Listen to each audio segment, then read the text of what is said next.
Welcome, everybody, to this episode of the Change Agent Podcast. I'm your host, Tim McBride, partner of the Webster Group at Jason Mitchell Real Estate and host of this podcast, which I call Change Agent. This platform at its core is a place where I can invite local industry leaders, influencers, and agents of change just to join me in conversation, to share their stories, and hopefully speak to inspire others. We're continuing to operate through this Zoom platform. Usually I'm face-to-face with my guests, but this whole new world that we're kind of living in is a lot of fun. It allows for very just authentic and honest conversations. And about 2 weeks ago, we had to pivot from not being able to be in studio. I just put out a request for people to share the stories of good that they're seeing happening here locally, and then we can have conversations with those individuals or businesses so more people can be aware of good happening right now and kind of be distracted from a lot of the fear tactics that are being used in a lot of our main traditional media outlets. Nothing wrong with that, because there's a lot of purpose in that information that we're able to absorb, but I feel when we're all struggling right now, a lot of positivity can actually help us navigate these times and get through it a lot quicker with a lot of optimism moving forward. So with that, I got introduced to Josh Garcia, and I'm excited to introduce him on the show and excited to introduce the family business to the show.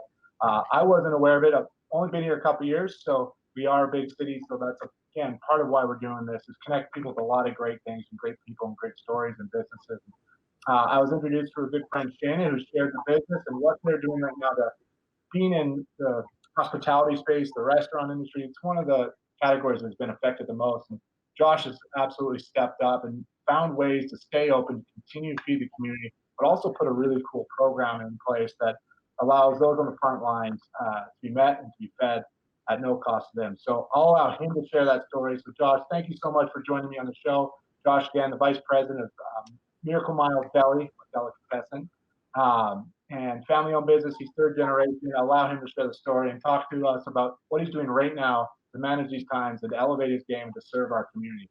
Josh, thanks for being on the show, buddy. Well, thanks so much for having us, Tim. We really appreciate the opportunity, and we're very grateful for you giving us this opportunity and platform to really discuss what we're doing here at Miracle Mile and have a nice discussion with you guys and your audience, during these times, and to see what else we can do to help spread the good word. Just to give you kind of a little background about Miracle Mile, we're as you mentioned, we're a third generation family-owned and operated business here in Phoenix. We're located on the southeast corner of 16th Street in Campbell. So we're right between Camelback and Indian School, just on 16th Street.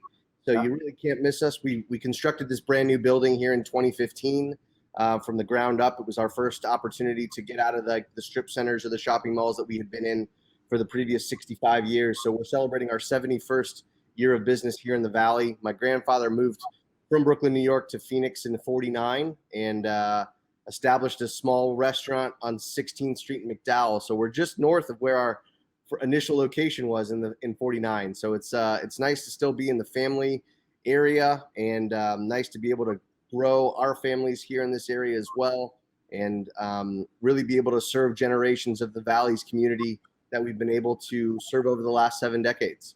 That's incredible. 1949.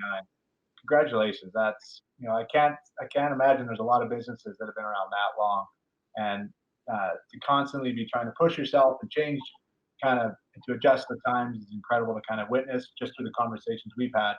And why we got introduced was because of how in this time you didn't just close your doors and just say, well, this is the new reality. Business as we knew it is over.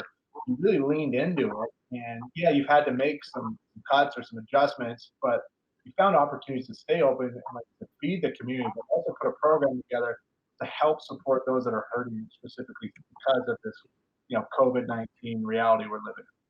So if you would, how did you navigate, the reality shock we all had to embrace, end of March? How did you pivot? What were your kind of thoughts, emotions through all that? And kind of what gave you the inspiration to stay open and to continue to find solutions? Yeah, that's a great question. So March 18th was really a defining moment for us because that's when the government really shut down the restaurants and ability to serve customers inside the dining rooms, right? So bars, restaurants, as business as they know it, had to either close or change how they were operating. So it really was a defining moment with very little notice. So we had less than 24 hours to really plan and adjust for what our next move was going to be. Obviously, the easy thing was to close our doors and say, you know what, when it's over, we'll come back and we'll see how things work out. That wasn't an option for us. We had to really focus on what we could do on the drawing board. Thankfully, our food travels extremely well, and we're known for a takeout place that's fast and efficient with great service. So we knew that we had a leg up above like a lot of competition on that front. So, you know, what we did, we've been able to streamline. We have a takeaway window that's on the south side of our building that people can walk up to and place the order online, call ahead, and get that, you know, to get their food from that window. We also are offering curbside delivery upon request. So those that don't want to get out of their vehicle and don't feel comfortable, we can bring the food to them. Our doors are still open for takeaway. So people that still want to come through our serving line, as they have over the last 7 decades, they can still do that, but they just can't dine on the premises. So, you know, I think that for the people that are looking for that sense of normalcy, we still have it available. You just can't dine in the dining room. You can see some of the dining room space behind me here.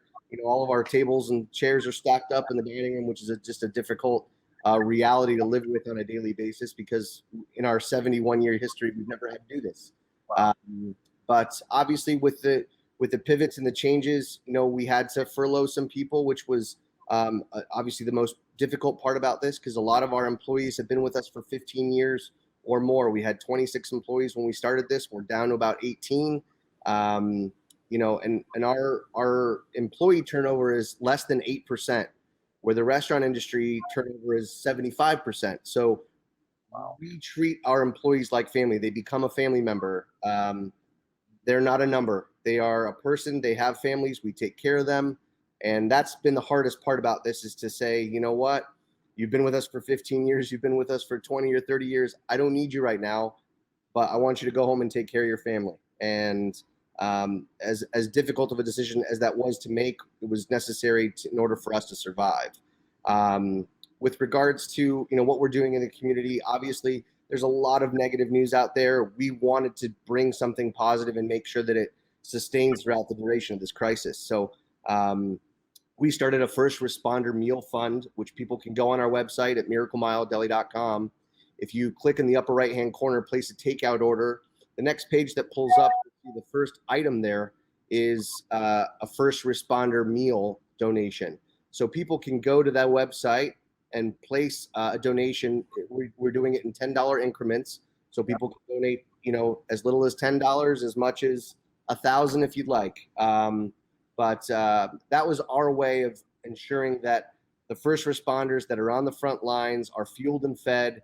And nothing is more satisfying than getting a sandwich from Miracle Mile and filling that belly with some sort of comfort food for those that are going through this, you know, tragedy, pandemic, whatever you want to call it, on a daily basis. I mean, it is a reality for all of us in some way, shape, or form. So, so that's where we took the public's, you know, engagement and really got them involved and said, hey, you know what? You guys want to give back. We want to give back. Let's work together and feed those that are, you know, really protecting our community on a daily basis. So firefighters, police officers, doctors, nurses, whenever they come in, as long as there's funds in there to be had, which thankfully we've raised over $5,000 in this and have fed over 1,000 first responders thus far, which has just been so phenomenal. We've had such a great feedback from the community on this. So it's been something definitely positive for us to be able to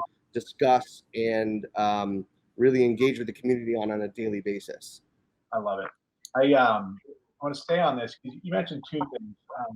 You know, the first was the sense of family with your employees. I love hearing that, because as I've tried to navigate this normal with my real estate business, there's not that, you know, face-to-face interaction like there used to be just 4 or 5 weeks ago.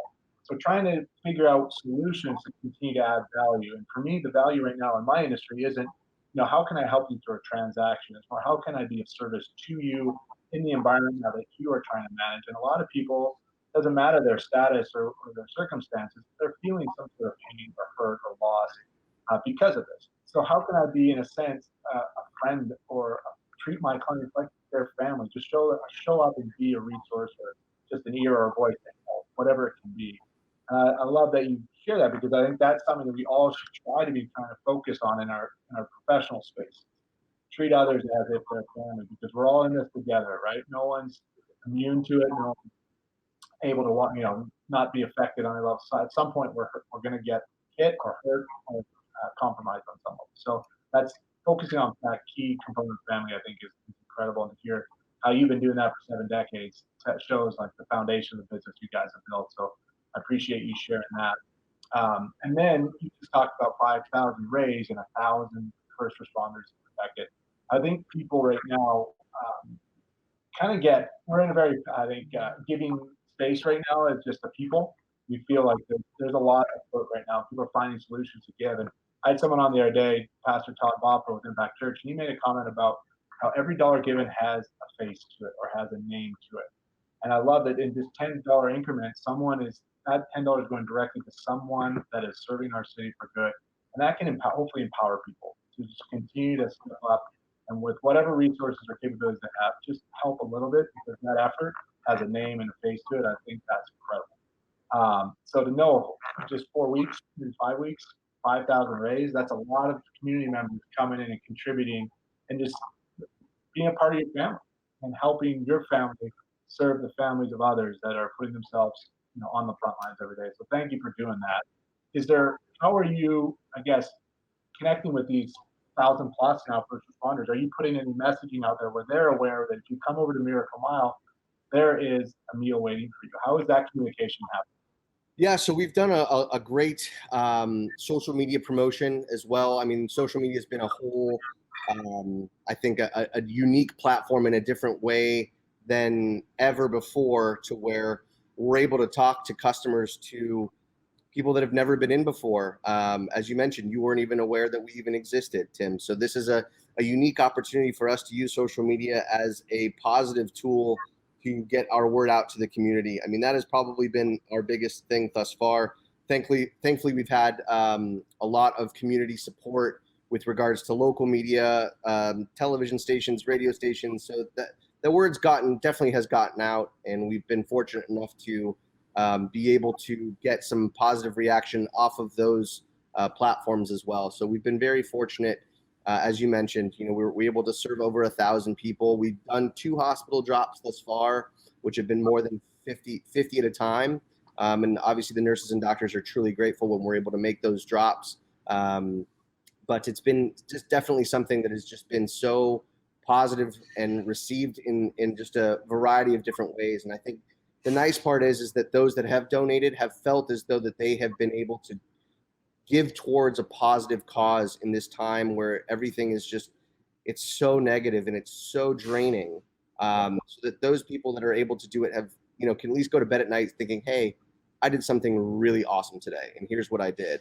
And we've been very lucky in this building since 2015 to be able to serve families and serve communities and generate multiple generations of family in this space. So I think that's another piece of the equation that, being in business for 71 years now, we've had the opportunity to see families grow on multiple generations. And then they have some sense of comfort with us as well that maybe we take for granted on a regular basis. But still, nonetheless, it's important for them to feel like they're engaged and they're involved with this. And they're a huge piece of this equation, which obviously that was our ultimate goal, is to get them to feel as though they are a part of this more than they understand and they realize. That's awesome. So I'm going to put you on the spot here. It's really, really hard right now to kind of forecast at all. We kind of are living in a day-to-day type of survival mentality and how we structure our days or manage our businesses. You're like me, we have little kids, there's responsibilities there. But, what are you kind of envisioning for the restaurant here, say the month of May or through into the summer? How are you going to try to continue just to put yourself in a place to be available to the city each and every day? Are there any kind of approaches you're taking that you can help people understand a little bit or just teach people on? Like, how are you trying to really forecast throughout the next month or 2 years, as hard as that is to do? It is, and it really is. You're absolutely right. It is difficult to plan ahead. Thankfully, yesterday we got the word from the governor stating that he's planning on opening restaurants May 12th. We're hoping to get some sort of more information with regards to his plan next week. So hopefully that will come and at least inform us as to what our obligations are as restaurants, whether that's 50% capacity, and social distancing in the restaurant and people dining in, what that looks like, that's yet to be determined. Obviously, we have a plan in place as to how we are able to serve our customers currently. Then we also have a plan in place as what's going to happen. And I anticipate a 50% occupancy for restaurants initially. Anything less than that, I think, is really difficult for most restaurants to operate on. So I'll be anxious to see what that plan looks like. But, right now it's about the most convenient way a customer can receive your product, right? Yeah. So is it, for us specifically in the restaurant industry, it's 105 degrees outside right now. It is warm. People aren't going to want to get out of their car. So you know what? By offering the option of curbside service, I think that's going to be an integral part of what's going to happen over the next 4 or 5 months with us hitting triple digits and people knowing, hey, I can go to Miracle Mile, get a great meal, and I don't even have to leave my car. I think that's going to be an integral part of the equation with the heat-bearing circumstances, and also the social distancing part of it. I think it's going to take some time for people to really feel comfortable again dining in this casual environment that they've been used to their entire lives, whether they're a senior citizen, whether they're a family man or woman, and with families, multiple generations dining together. I think that's going to be a very difficult process for us to all feel comfortable in, because I feel like it's foreign territory right now. I know it's only been 6 weeks, but 6 weeks is a long time without going to be able to dine in a restaurant, and so I think that recovery process is going to be something that's going to be more a slow and steady process, and it's going to be people dipping their foot in the water in the shallow end first, getting comfortable around that, for lack of better terms, and then maybe getting fully in and then swimming in the deep end, and kind of, okay, I feel good, and this is what we did today, and maybe we'll try this again next week. And I think that's going to be a process that we're all going to have to feel out, and it's going to be a day-to-day, I think, process to really figure out what is going to happen, what are people going to feel, how are they going to feel, and what can we do to make sure that they feel comfortable in this environment, in this new sense of reality that we're in right now. And I think, the equation is to really present that sense of comfort from the second they walk in the door, or the second they pick up the phone. So, we're going to have social distancing circles in our restaurant and our serving line. All of our staff are wearing masks. We are all gloved up. We are doing our best to make sure that we are protecting our customer first and foremost, and their families, so that they know when they come here, they are in a safe environment. They know that our cleanliness process is extremely strict right now. We are cleaning, sanitizing on a half-hour basis as opposed to an hour basis. So we've doubled that process, and just really engaging in doing what we can to make sure that the customer feels safe and they have an experience unlike any other, so that they don't have any reason to feel that sense of uncomfort or discomfort or nervousness, because that I think is still a strong part of what reality that we're in right now, is people just having that sense of unknown or discomfort or nervousness and anxiety. I think most is difficult. Yeah, I think social anxiety is going to be very real for a little while. I think we're all feeling a little caged in, and then once we get given the green light, if you will, to go out, I think people are going to be hesitant. I think we tell ourselves, I can't wait for things to get back to normal, but it's going to be a process. It's going to be slow. I think I'm just excited to know that Ducey and systems are starting to come out. We're able to start opening up the door, especially to the restaurants, so that we can have an element of normalcy back, where we have the ability to leave our home to be fed, Absolutely. To do it in a place like yours, which is a family environment, is something that's great. So the family can go and not feel threatened on any level, and enjoy a great experience and keep themselves, hopefully. I'm a big visual learner. I love branding. I love that side of marketing, and I like what you shared the other day, that a lot of people are doing it, but another thing you've done is you outfitted your building with blue lights, and you're going to do that for the rest of the year. Yeah. just another just statement.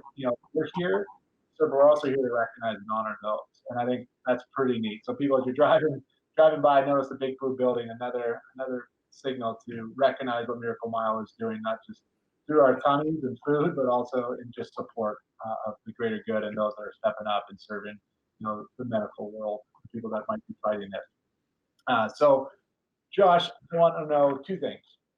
I want to know what the most popular item on the menu is because there's a lot of good-looking meals on there, and I don't want you to be biased. And then after you answer that, I want to know what Josh gets when he comes in and has his choice of a meal. So, what's the most popular? Keeping your bias out of it, and then tell us what Josh goes for.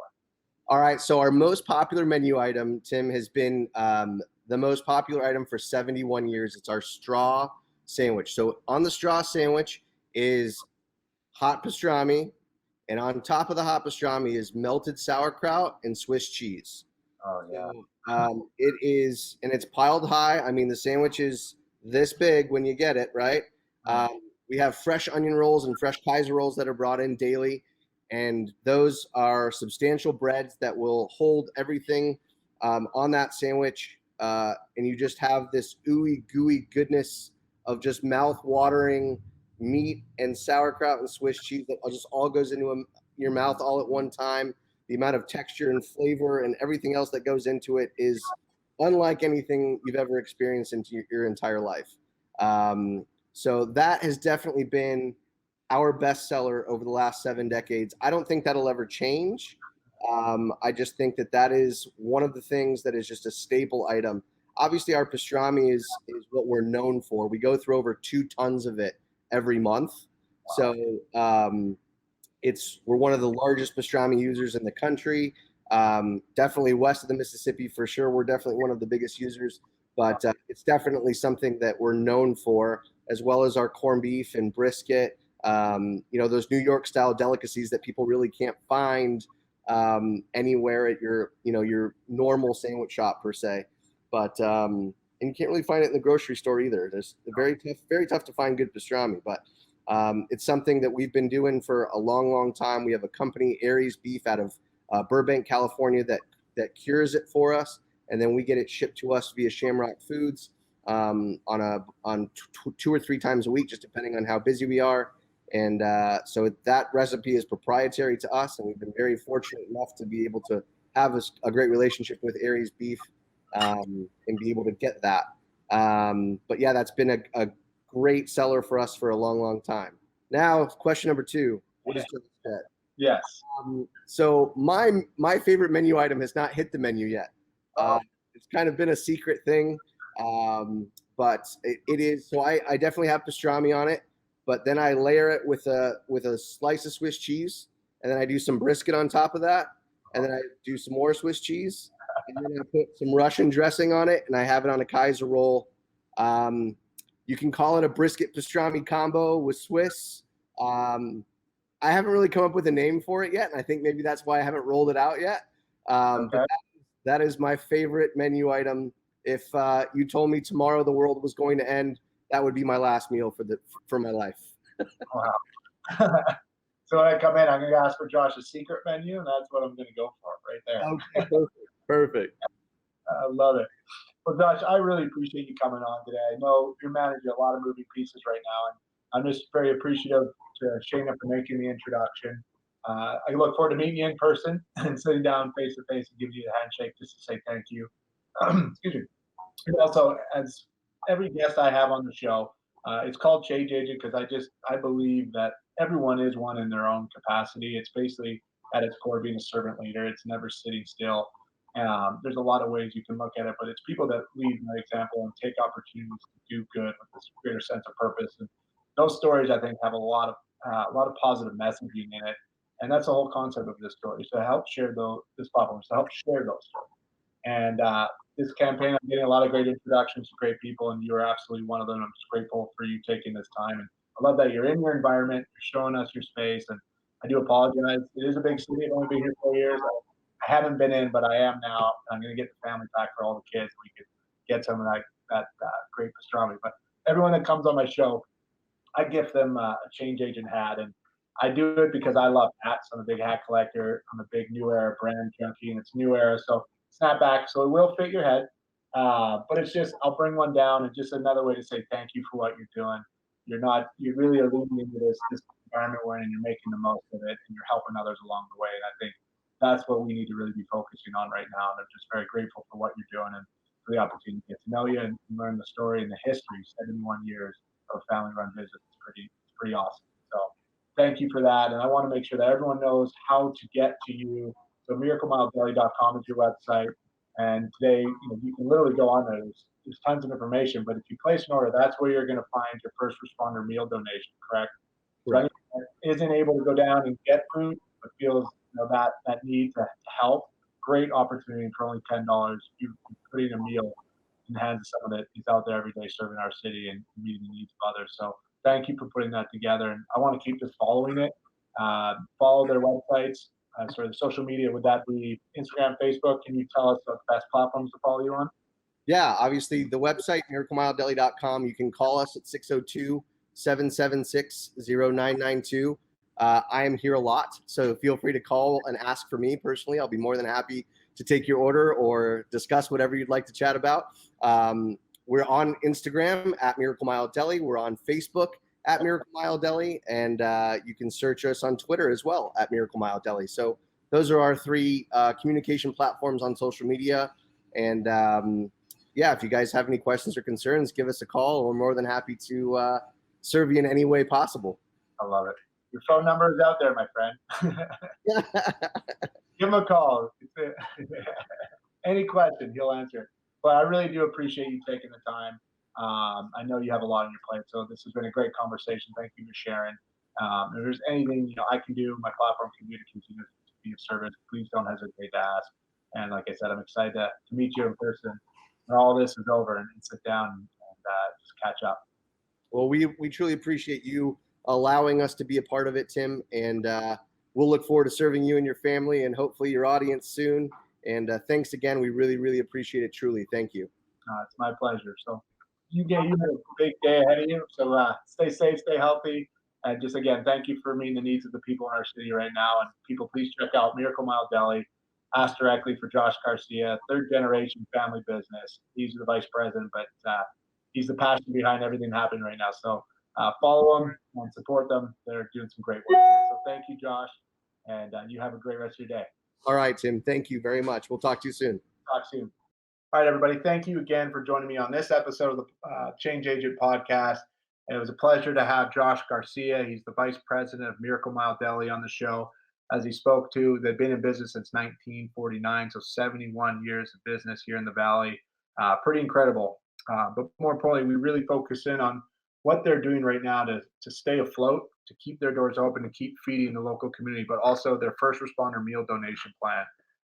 Just to recap, in just a couple of weeks, in $10 increments, they've raised over $5,000 and been able to feed over 1,000 people working on the front lines, meeting the needs of the COVID-19 situation. So thank you to Josh for coming on the show. He had to jump.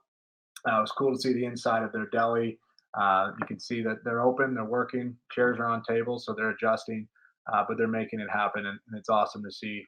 And they're doing it through food, and food can be comforting in these times right now. So check out Miracle Mile Deli, their website, miraclemiledeli.com. He shared all their social media handles.